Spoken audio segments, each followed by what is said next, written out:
L'Italie en géopolitique. Rome. Et c'est tout? C'est la question que nous allons nous poser. Alors récemment, nous avons eu l'occasion de nous tourner sur l'actualité qui nous a, à vrai dire, beaucoup accaparé avec l'actualité ukrainienne, mais c'est aussi pour nous l'occasion de revenir avec cette séance consacrée à un pays, l'Italie, à une autre perspective et une autre démarche en géopolitique qui consiste à analyser le temps long. La démarche est historique, voir le passé pour comprendre le présent, et bien sûr, voir quelle est l'influence d'un pays et sa culture géopolitique et géostratégique. C'est ce que nous allons faire aujourd'hui donc avec l'Italie, à travers l'histoire de Rome, jusqu'à l'étirer, jusqu'à aujourd'hui. Et je vais le faire avec Fabrice Ravel. Fabrice, bonjour. Bonjour Olivier, bonjour à toutes, bonjour à tous. Comme je l'ai dit en introduction, on a souvent abordé dans les rendez-vous de géopolitique une démarche historique pour donner de la profondeur de champ à notre analyse. Et là, ce sera le cas avec l'Italie que nous n'avons jamais eu l'occasion de traiter jusqu'à présent et on va corriger cette erreur présentement. Donc avant tout, évidemment, quand on pense à l'Italie, on pense à Rome, à l'histoire de Rome, qui est jalonnée de traits qui sont presque mythiques ou mythologiques. Oui, alors, par rapport d'ailleurs à la problématique qu'on se pose spontanément, on a envie de dire immédiatement, on va peut-être, à travers la réminiscence d'un certain nombre de faits qui, par définition, ne seront pas exhaustifs. Je rappelle quand même, on s'étale pratiquement sur 13 siècles. Et de par l'importance des événements qu'on va évoquer, spontanément, on sent bien qu'il y a une emprise, je serais tenté de dire, une tutelle, une pesanteur de l'histoire de Rome qui doit forcément être d'une telle lumière, d'une telle incandescence, qu'elle ne peut, on le sent spontanément, que peut-être pousser un peu l'Italie vers l'ombre de la géopolitique. Et donc, la question qu'on se pose, c'est effectivement, est-ce que Rome ne serait pas une sorte, on va dire, d'aspiration totale par rapport à la géopolitique en ce qui concerne l'Italie? Et c'est d'autant plus vrai que, comme on vient de le souligner spontanément, la période, globalement, la moitié du 8e siècle avant Jésus-Christ, jusque 476 après Jésus-Christ, excusez du peu, donc on est sur 13 siècles, laisse à penser qu'on est sur une hypopée, pratiquement c'est vos termes qui nous y invitent, sur une geste qu'on qualifiera de lyrique, mais qui généralement s'essouffle assez vite, se concentre sur un temps très court de la chronologie, alors que là, en plus, il s'inscrit dans la permanence de plus d'un millénaire. Donc, c'est quelque chose dont on voit bien que la tutelle ou la pesanteur sont très importantes. Donc, évidemment, on va s'efforcer de décliner un certain nombre d'événements en précisant d'emblée qu'on ne pourra pas tous les évoquer et qu'on ne pourra que les survoler. Il y a d'abord la première période qu'on peut qualifier de mythique dans tous les sens du terme. D'ailleurs, si on reprend un ouvrage de Jan Le Boec, Histoire des guerres romaines, on remarque à la page 71 dans le livre premier, c'est-à-dire l'équivalent de son premier chapitre de sa première partie, qu'il appelle cette période les guerres pour la vie. Donc là, on voit bien qu'il y a l'émergence de Rome. Et là, il y a des événements qui sont très très connus par les humanistes. On se contentera d'en évoquer deux. Il y en a un qui est très très célèbre de Mucius Scaevola, qui est un jeune Romain, qui alors que Rome est assiégée par un des rois étrusques, on est sur la naissance de la cité romaine, se propose que d'aller l'assassiner pour se débarrasser de cette menace. Mais en réalité, il se trompe de cible parce qu'il ne connaît pas le roi. Il tue un de ses serviteurs. Et en réalité, il regarde effrontément le roi parce qu'il s'est fait arrêter. Il met sa main au-dessus d'un brasier, il la laisse brûler volontairement sans scier en disant « J'attire ton attention au roi que 300 Romains me suivent pour t'assassiner derrière moi. » Donc là, on sent déjà, évidemment, en plus c'est rapporté par Tite-Live, on a envie de dire, quel narrateur. Et puis on a aussi l'image de Cincinnatus qui est bien connu, qui abandonne ses champs parce qu'il est relativement pauvre pour sauver Rome du désastre et de la chute et qui ensuite abandonne le pouvoir pour repartir à ses champs. Donc là, on voit bien qu'il y a tout un mélange d'histoire et de faits, d'ailleurs, dont il n'est pas forcément opportun que de savoir s'ils se sont déroulés exactement comme ça, puisque ce qui compte, c'est l'empreinte qu'il laisse par la suite dans l'histoire. Et puis après, il y a tous les conflits.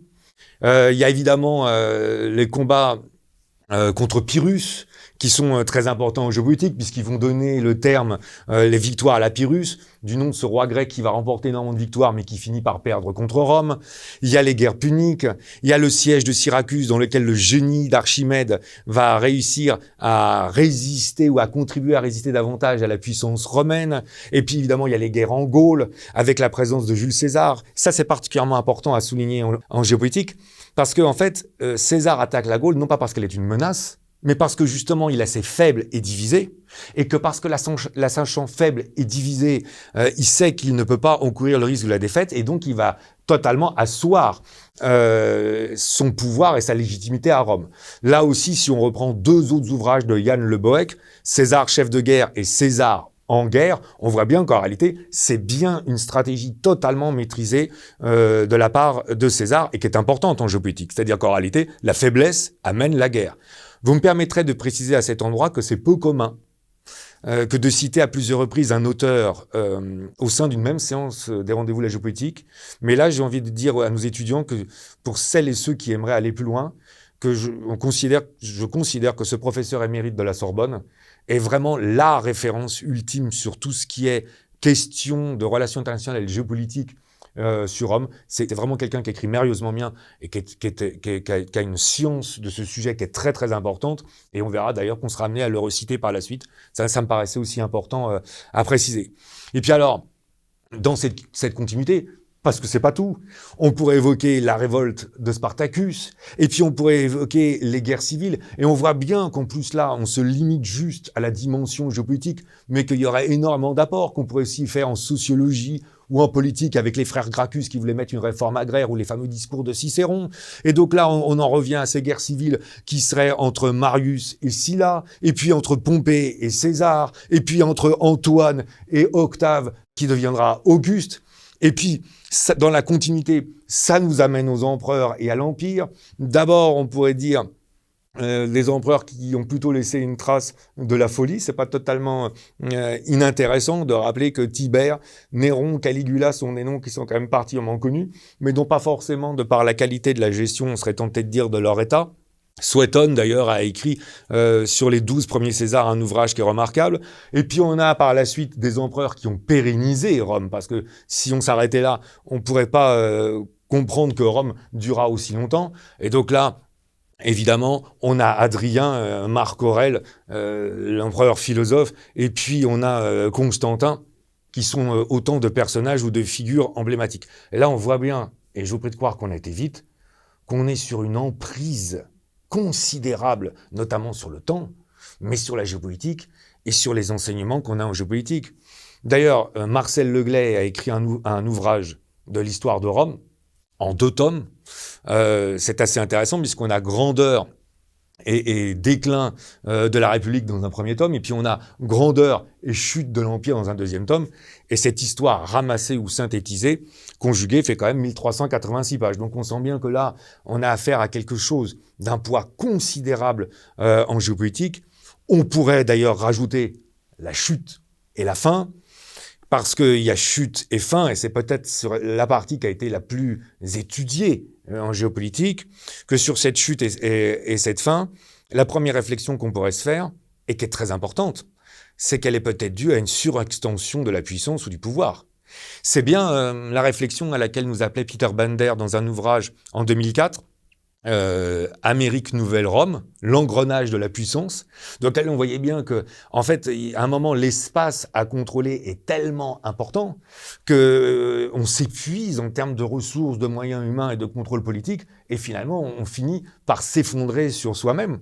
Et il faut pas oublier que l'Empire romain a duré quand même très très longtemps, car Jan Le Boec, là encore, nous rappelle, dans Géopolitique de l'Empire romain, que, en fait, l'outil principal, c'est bien sûr les légions romaines, mais ce qui est intéressant et ce qui souligne, c'est que les légions romaines ont considérablement évolué, et elles ont considérablement évolué parce qu'elles se sont beaucoup inspirées des techniques, des équipements et des tactiques des adversaires qu'elles combattaient. Donc on voit bien que là, en plus, c'est très intéressant en termes de perspective, l'Empire romain a réussi à durer en s'inspirant des États qui combattaient. Alors, il y a aussi un ouvrage très très célèbre écrit au XVIIIe siècle par Gibbon, qui est l'histoire de la décadence et de la chute de l'Empire romain, qui va d'ailleurs avoir tendance à distiller en Occident cette crainte de la chute qui serait définitive. On voit bien en géopolitique, à l'énoncé de la totalité de ces exemples, je crois, on mesure bien effectivement qu'il est difficile pour l'Italie, spontanément, de se débarrasser de l'emprise, de la tutelle, de la géopolitique telle que Rome a l'a développé ou l'a fait exister pendant 12 ou 13 siècles. Mais là où vous allez nous surprendre, c'est qu'après tous ces exemples qui relatent l'histoire de Rome, finalement, c'est peut-être après la chute de Rome qu'il y a des enseignements géopolitiques à retirer jusqu'à aujourd'hui. C'est vrai que j'ai tendance à considérer un peu paradoxalement que c'est la période la plus importante par rapport à notre thématique ou notre sujet. Alors il faut peut-être commencer par la recadrer chronologiquement. La chute de Rome traditionnellement, parce que là évidemment, quelle est la date sur laquelle on décide que l'Empire romain s'est définitivement effacé? Bon, c'est sujet évidemment à discussion. On a tendance à considérer que c'est 476. Bon. Mais alors ce qui est assez intéressant, c'est que quand a commencé à naître l'Italie? Et quand on regarde bien, le royaume d'Italie, il est officiellement proclamé en 1861. Si on veut même considérer l'Italie dans sa configuration actuelle avec Rome, parce que c'était bien sûr les territoires pontificaux avant, c'est 1870, avec en plus l'intégration définitive de Venise en 1866. Donc en fait, si on regarde bien 476, 1861 ou 1870, on est aux alentours, Olivier, de 1385, 1395, 16 ans d'absence. C'est-à-dire que là, en fait, le premier enseignement qu'on a très très fort en géopolitique, c'est qu'on sait quand on perd la puissance, mais on ne sait jamais quand est-ce qu'on la récupère ou quand est-ce qu'on la recouvre, et surtout jusqu'à quel point. Parce que j'ai le sentiment que ça, c'est un moment de l'histoire italienne qui est toujours laissé de côté.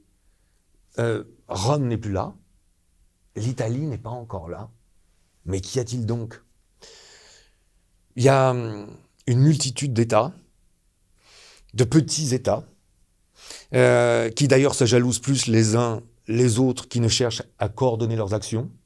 On a presque envie de dire, sans vouloir paraître trop sévère, des États lilliputiens, qui sont tous dans le vécu de la nostalgie de la grandeur de Rome et sur son territoire, mais qui sont bien sûr totalement dans l'incapacité de la reproduire, et qui non seulement sont totalement dans l'incapacité de la reproduire, mais s'assujettissent toujours davantage avec des grands rois ou des grandes monarchies à l'époque, parce qu'ils préfèrent, paradoxe ultime, s'assujettir à des grandes puissances tutélaires pour se combattre les uns les autres, plutôt que se réunir pour essayer de combattre les puissances tutélaires, qui en réalité guerre roi en Italie. Parce que ce qui est assez incroyable, c'est que quand on prend le rêve brisé de Charles Quint, 1525-1545, un empire universel, écrit par Guillaume Franzva, ce qu'on voit bien, c'est que tous les combats qui vont avoir lieu ont lieu en Italie. Alors oui, il va y avoir Gênes à un moment, la Sérénissime, Venise, il va y avoir quelques États-cités, Florence, on va y revenir. Mais en réalité, ces États-là arrivent parfois par quelques fulgurances à exister, mais on voit bien qu'ils sont complètement assujettis aux grandes logiques des guerres européennes. D'ailleurs, dans un livre collectif, qui est sorti récemment, c'est 11 guerres 15e, 16e siècle, où on voit bien que d'ailleurs principalement par l'entremise du royaume de France et de l'empire des Habsbourg, on n'arrête pas de se combattre, mais on se combat en Italie. Et donc là en plus on a la conjugaison à la fois d'un souvenir très présent, d'une nostalgie, on va y revenir, de l'empire romain et de sa grandeur qui a totalement disparu, et en même temps quelque part déjà la blessure, la frustration, l'humiliation, il va y revenir, que de constater que l'histoire se fait sans vous, mais en plus chez vous, sur votre propre sol. Et ça, il y a quelque chose qui est en train d'ailleurs de tourner à l'obsession. Et je pense que c'est très important à avoir à l'esprit, parce que ça permet de mieux comprendre Nicolas Machiavel. Nicolas Machiavel qui va écrire cet ouvrage majeur en sciences politiques, Le Prince, au début du XVIe siècle. On voit bien que là, on est dans une continuité en termes de temps. Mais Nicolas Machiavel, qui est souvent beaucoup trop, je trouve, déprécié, caricaturé, comme le nom familier qu'en français on va tirer de lui, le machiavélisme, cette approche diabolique qui consiste à instrumentaliser les ressources humaines à des fins purement mauvaises, qu'on qualifierait presque de sadiques, pour asseoir le pouvoir. Ça, c'est une lecture qu'on peut en avoir en France, parce que la France et le Royaume-Uni sont l'un des deux rares États qui ont réussi très tôt à constituer une entité autour d'un esprit national. Et donc qui sont relativement étrangères à cette quête qu'on retrouve d'ailleurs en Espagne, dans les Provinces-Unies, les Pays-Bas ou la Belgique d'aujourd'hui, ou dans les provinces allemandes, qui consiste à dire, mais qu'est-ce qui finalement nous définit ou nous unit? Et en réalité, ce qu'on ne comprend pas dans Machiavel, me semble-t-il, c'est qu'il y a un agacement. C'est plus qu'un agacement, c'est une souffrance. C'est une souffrance qui vient profondément meurtrir et mordre son cœur, parce qu'on sent bien que là, en réalité, il y a la nostalgie qui est d'autant plus difficile à vivre qu'elle s'imprime dans le reflet de la grandeur de Rome qui ne cesse de grandir davantage au fur et à mesure que le temps se prolonge de cette absence. Et que donc, en fait, oui, Machiavel est prêt à tout, si c'est pour retrouver la grandeur de Rome. Et d'ailleurs, quand on lit ton livre 26 ou son chapitre 26 dans Le Prince, le titre est assez éclairant, en fait. Exhortation à libérer l'Italie des barbares. Et il ne faut pas se tromper, les barbares, c'est les Français ou c'est les Espagnols. Mais c'est assez symptomatique que de relire cette conclusion qu'il reprend à Pétrarque et qui, en réalité, l'emmène dans une sorte de lyrisme ou de romantisme qui sont des vocables qu'on associe rarement à Machiavel. C'est assez intéressant de le lire dire « La vaillance reprendra les armes, car cette valeur ancienne n'est pas morte dans le cœur des Italiens. » Ouais, la vaillance, justement, a joué un rôle important dans la constitution de l'Italie. On revient au XIXe siècle, deuxième moitié du XIXe siècle, la constitution de l'Italie. Et peut-être qu'il y a une première période à analyser, justement, sur cette aspiration à retrouver la grandeur perdue qui va de la constitution d'Italie jusqu'à la Première Guerre mondiale. Oui, on pourrait même dire d'ailleurs jusqu'à la conclusion de la Première Guerre mondiale, c'est une période de tâtonnement. Le contraire eût été étonnant, il faut être honnête, quand on disparaît comme ça pendant 13 à 14 siècles et que tout d'un coup on réussit. Évidemment, c'est des images qui sont assez célèbres, là aussi portées par le lyrisme, les chemises rouges, Garibaldi. Mais je trouve qu'on se laisse trop happer par cette histoire et qu'on oublie qu'après, l'Italie va être en difficulté. Elle est d'abord en difficulté parce qu'elle a une industrie, une économie qui reste fragile, alors qu'elle vient de se constituer récemment, comme l'Allemagne d'ailleurs.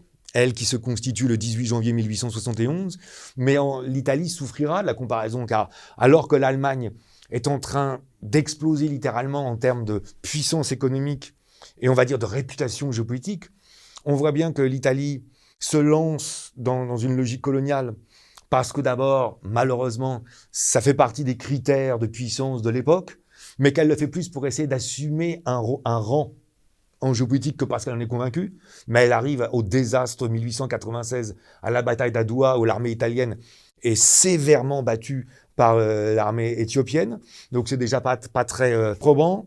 Et puis elle se perd aussi dans des tergiversations en termes d'alliance, parce qu'elle se rapproche de la triple alliance à la fin du 19e siècle, qui l'amène à être alliée de l'Allemagne et de l'Autriche-Hongrie, mais elle ne rentre pas en guerre spontanément en 1914, et puis après des mois de tractations souterraines, elle change de camp, elle bascule du côté des Français, des Anglais et des Russes, trahissant donc ses alliés, ce qui est quand même pas très très flatteur d'un point de vue diplomatique déjà, et puis il va se trouver que, pour dire simplement les choses, l'armée italienne va être très très décevante, malgré les 600 000 morts qu'elle va avoir, parce qu'on s'attend spontanément à ce qu'elle soit prépondérante dans l'issue rapide d'un conflit, puisqu'en réalité les Italiens n'ont qu'un seul front à considérer. Ça me paraît très important en termes de compréhension de la Première Guerre mondiale, alors que les armées autrichiennes sont dispersées entre le front russe, le front serbe et le front donc italien. Finalement, les Italiens n'arriveront jamais à percer. Pire que ça, ils vont subir l'une des pires défaites de la Première Guerre mondiale à Caporetto entre fin octobre, début novembre 1917, parce que l'armée autrichienne, qui est secondée en partie par la division allemande, va les repousser sur 80 km. Et pour être totalement transparent là aussi, la victoire de Vittorio Veneto, qui arrive fin 1918, à un moment où l'Autriche-Hongrie et l'Allemagne sont déjà en train de signer l'armistice et où l'armée autrichienne est déjà en train de reculer et de déposer les armes, en réalité, est presque une victoire acquise alors que la guerre est terminée. Donc, ça ne trompe personne. Et cette période-là, en fait, est une période de tâtonnement où on voit bien que l'Italie n'arrive pas du tout, malgré le fait qu'elle se soit constituée territorialement, à retrouver non seulement sa place, mais même les vestiges de sa grandeur passée. Oui, puis si on poursuit sur la période suivante, qui est à l'issue de la Seconde Guerre mondiale avec les traités de paix, on voit que, alors c'est singulier, hein, l'Italie fait partie des vainqueurs après la Première Guerre mondiale, elle sera vaincue après la Seconde Guerre mondiale, peut-être qu'on va comprendre pourquoi, et aussi en termes de jeu d'alliance, vous l'avez dit, il y a eu des alliances, des retournements d'alliances, ils ont été du côté des gagnants en termes d'alliance par le revirement qui s'est opéré pendant la Première Guerre mondiale, et pendant la Seconde Guerre mondiale, ils rejoindront les pays de l'Axe. Oui, alors là, il y a un point majeur qu'il faut vraiment avoir à l'esprit, peut-être un mot pour tout condenser sur cette période globalement entre 1918 et 1943, j'expliquerai pourquoi 1943, c'est l'humiliation. Là, on sent qu'il y a une humiliation qui est terrible et en réalité, dans laquelle on voit bien que va se conjuguer un certain nombre de paramètres. Parce que à cette frustration déjà qu'on vient de décrire, parce que c'en est une, cette frustration qui consiste à ne pas aboutir à être reconnu, car le ministre Orlando le ressent bien lors des traités de paix.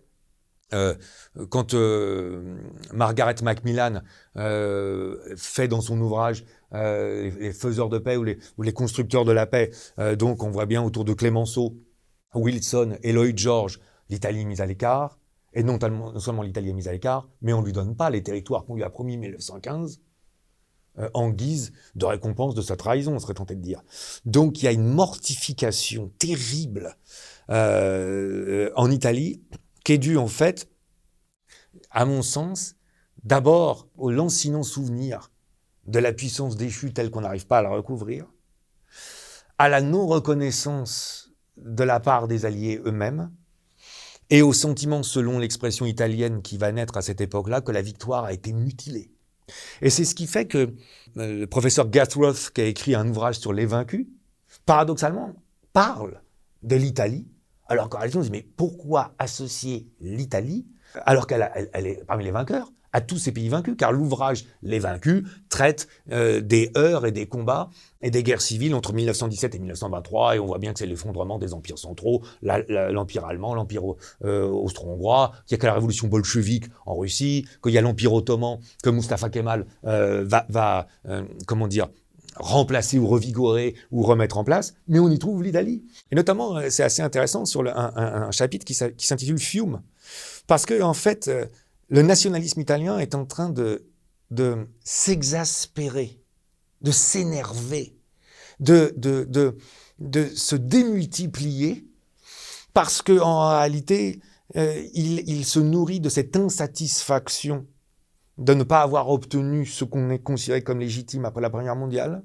mais qui se conjugue avec cette histoire brillante, et donc telle qu'on l'a évoqué précédemment. Et donc en fait, on est sur une maturation d'un nationalisme dont on voit bien que d'ailleurs, il n'est pas du tout celui qu'on pourrait attendre d'un pays vainqueur.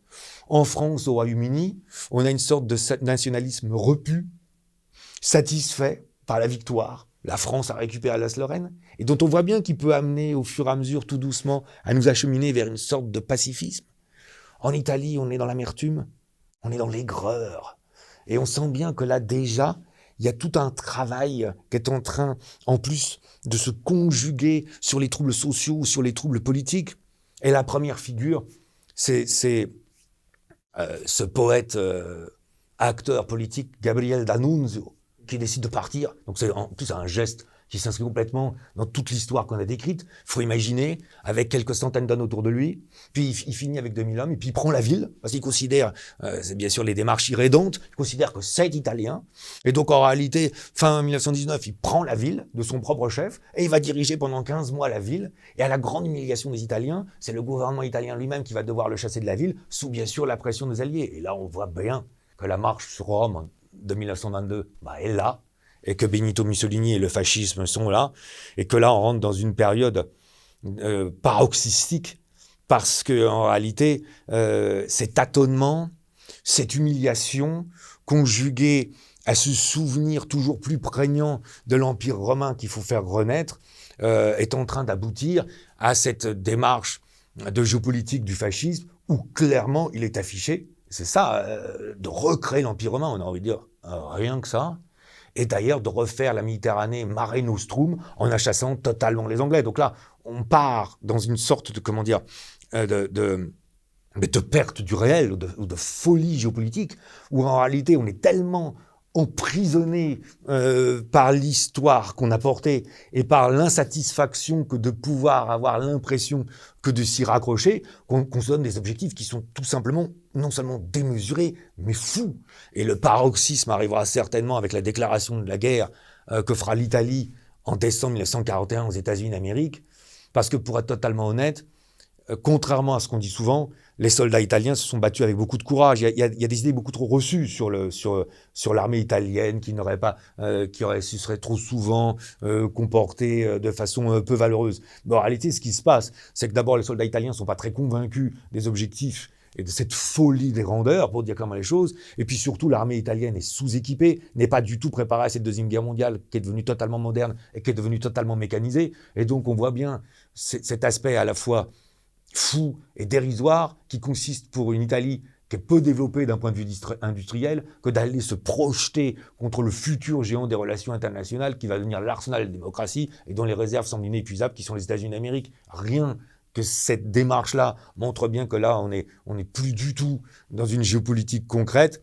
Et ça s'achève avec le débarquement américain en 1943, d'abord en Sicile, puis en Italie avec les Alliés. Le roi décide de se débarrasser de Mussolini. Et en réalité, l'histoire finit très mal, car les Italiens se trouvent divisés, pratiquement dans une guerre civile, en combattant chacun des deux côtés.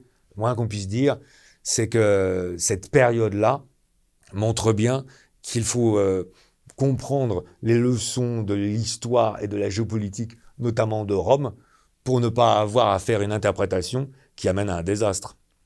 Alors depuis 1945, on peut dire que l'Italie observe une certaine forme de retrait sur la scène géopolitique. Mais il faudrait aussi peut-être nuancer ce propos en ayant une analyse globale, en voyant que le centre du monde a peut-être changé, et d'une autre façon de voir que l'Italie poursuit une visée géopolitique, mais d'une façon différente.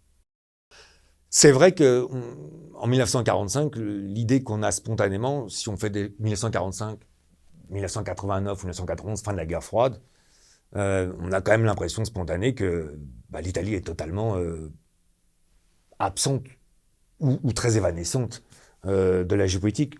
Mais là, c'est vrai qu'on a envie de dire, c'est parce que la géopolitique ne se prête pas à ce que l'Italie soit présente.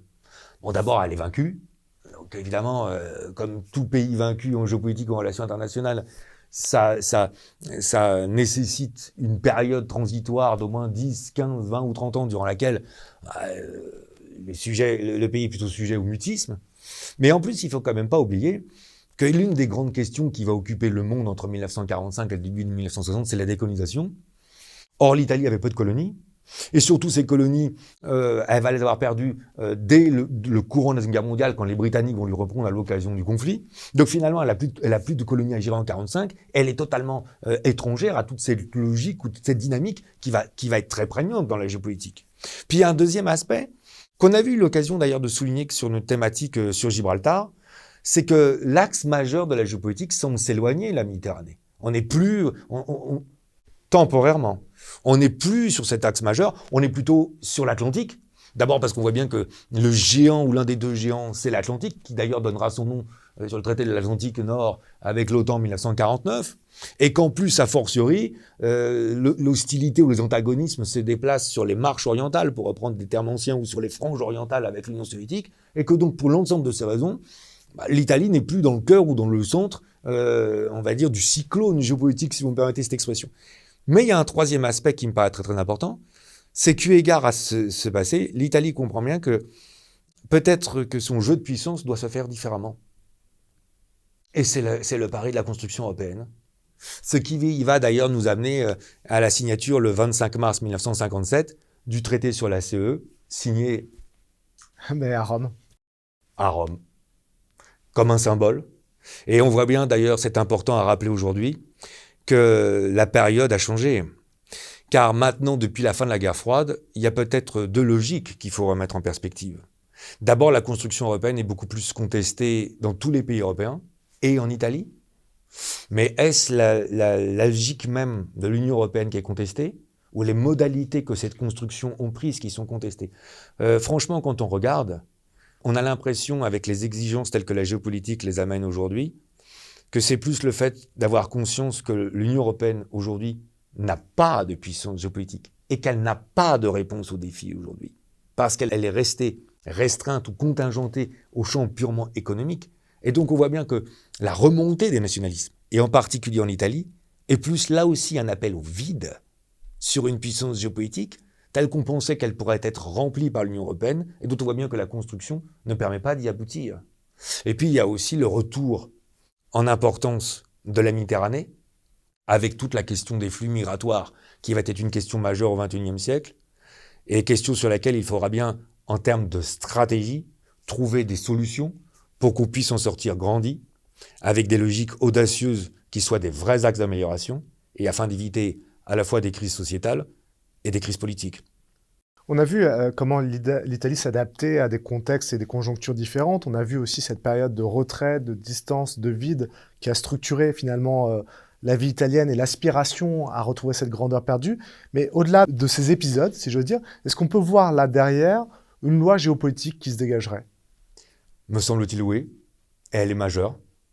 Je pense que l'histoire géopolitique de l'Italie nous rappelle à tous les pays occidentaux qu'il faut éviter de succomber à la tentation de Venise. Cette tentation qui a été décrite dans le courant des années 1990, paradoxalement par un homme politique, qui évoquait là sa tentation parfois que de se retirer du monde, parce que là, de mener des combats ou de mener, on va dire, des défis ou de suivre, d'essayer d'atteindre ses rêves, cette tentation dont on a le sentiment qu'elle elle est beaucoup trop présente dans tous les pays occidentaux depuis la fin de la guerre froide, et ce refuge, je serais tenté de dire, dans cette mondialisation dont on a voulu absolument croire qu'elle désincarnerait la géopolitique, qu'elle n'aurait plus à nous amener à nous confronter à la guerre et qu'elle n'amènerait donc plus la nécessité que d'avoir à réfléchir en termes de relations internationales. Cette tentation, finalement, dont on voit bien avec les événements de 2022 qu'elle n'est plus dans le réel et qui nous ramène à cet enseignement majeur de l'histoire d'Italie et de Rome, vouloir toujours écrire l'histoire, sinon encourir le risque de ne plus juste qu'en faire partie, choisir toujours de vouloir avoir la liberté d'écrire son destin, plutôt que d'avoir à subir celui que t'apportera celui des autres. Eh bien, merci Fabrice de nous avoir libérés de cette tentative et cette tentation de Venise. Merci à vous. Merci à toutes, merci à tous de nous avoir suivis pour ce nouveau numéro des Rendez-vous de la géopolitique.